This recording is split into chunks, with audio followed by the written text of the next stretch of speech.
Gracias, compañeros. Muchas gracias, compañeras y compañeros.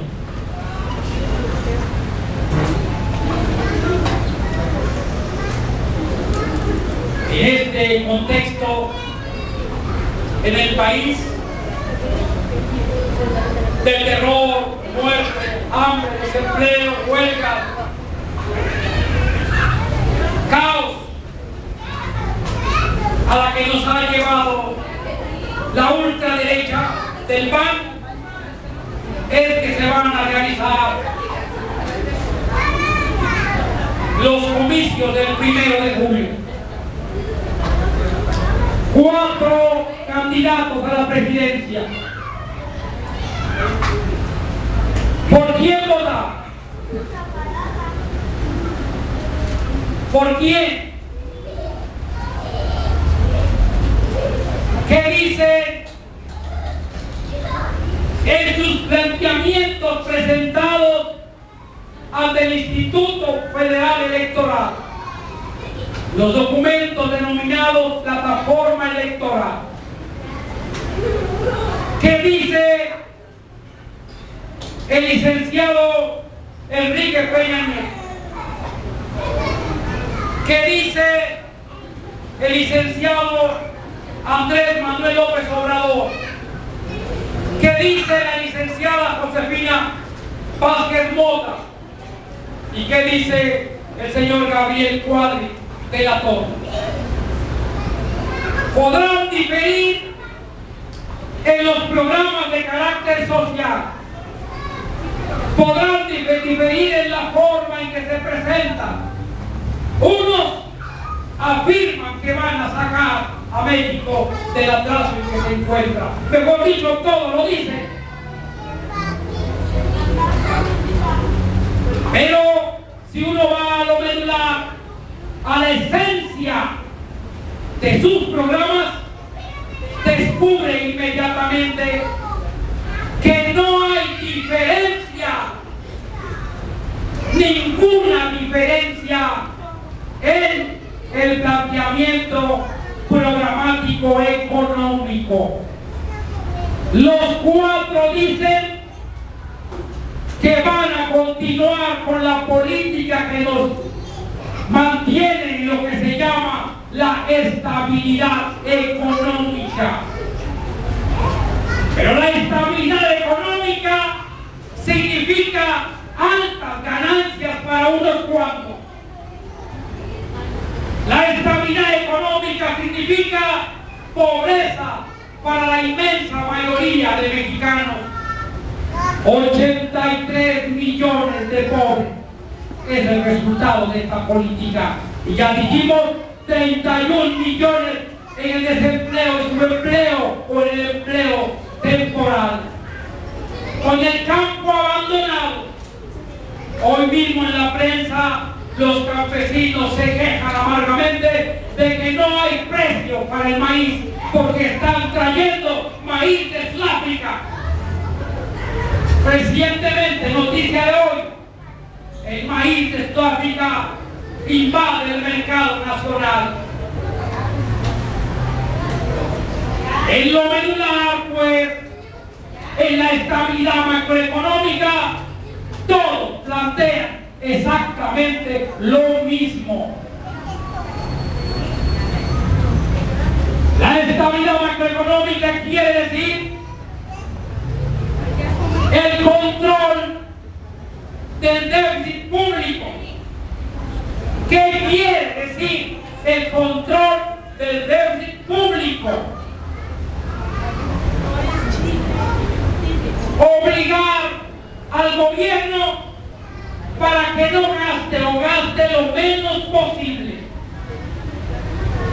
Que su gasto se circunscriba a lo mínimo. Por eso no se invierte en educación, en salud, Por eso no nos plaza ni de maestros ni de médicos. Y los maestros ganan poquito. Comparado con las necesidades. Claro que a veces tener un salario ya es una bendición, pero comparado con las necesidades es un salario menor, que no alcanza, de acuerdo a lo señalado por la propia Constitución, para satisfacer las necesidades básicas de alimentación, vestido, vivienda, etc. No alcanza. La estabilidad macroeconómica, eso quiere decir control del déficit público, que el gobierno no gaste, que no pida prestado para carreteras, para los hospitales, para apoyar al campo. El menor gasto posible.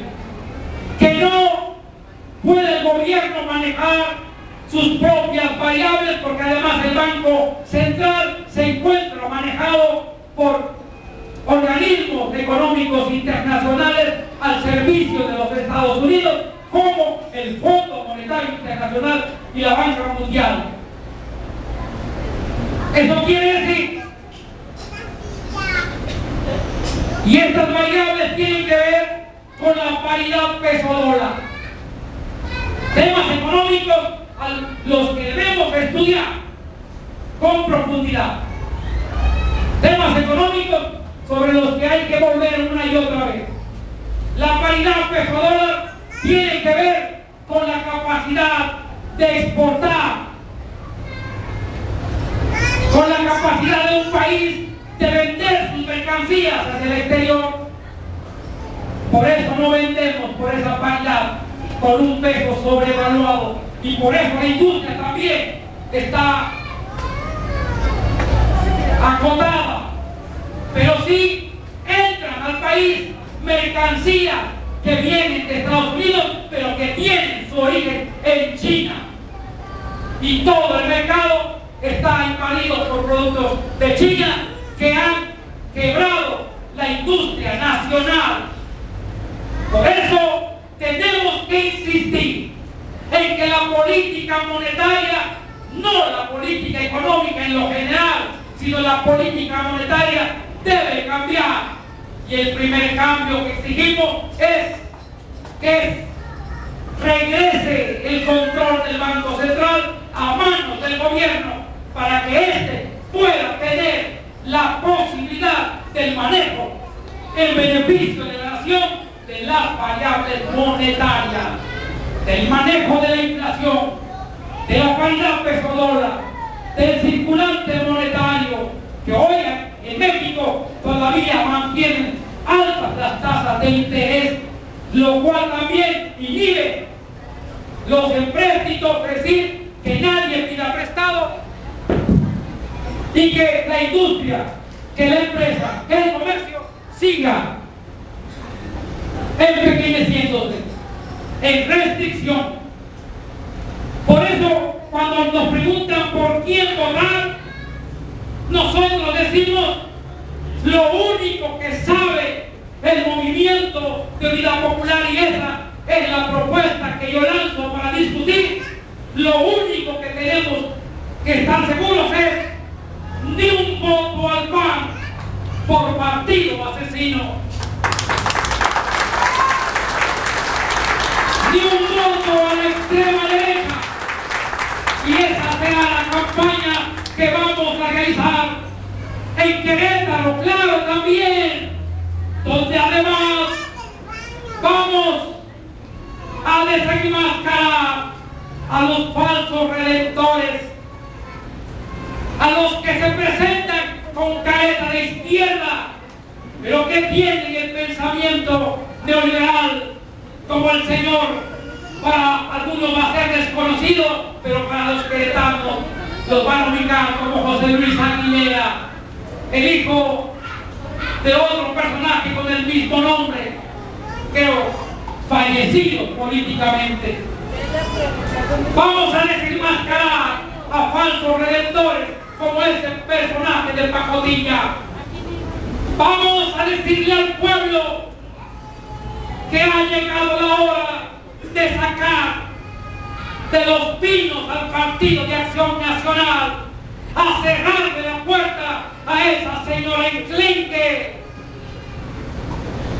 que plantea mucho, pero mucho más de lo mismo a la señora Vázquez Mota.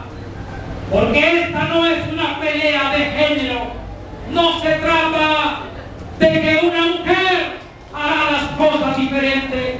El pensamiento de la señora es un pensamiento similar al de Margaret Thatcher, similar a las mujeres al servicio del gran capital, al servicio de los ricos, al servicio de los señores del dinero.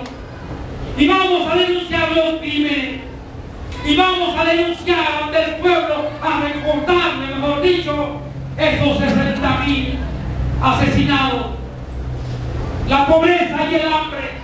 Eso vamos a hacer. Pero yo pongo la consideración si esta línea es la adecuada en estos momentos en que los candidatos, ninguno representa los intereses superiores de la nación, del pueblo, de los trabajadores, de los campesinos, ni Peña Nieto, ni Andrés Manuel López Obrador, y mucho menos el señor Gabriel Cuadri. Pero repito, está a debate. No hay verdades absolutas de nadie. Todo puede ser discutido y debe ser analizado en este primer congreso del Movimiento de Unidad Popular. ¿Para qué es este congreso? Además de lo ya señalado. ¿Para qué? Para plantearnos la necesidad. Oigan bien, necesidad. Necesidad quiere decir que tenemos que hacerlo obligadamente, que tenemos que organizarnos porque no hay de otra. O nos organizamos o seremos conducidos más aún a condición de esclavos, a ser parias miserables por siempre o por largo periodo. Eso no lo podemos aceptar.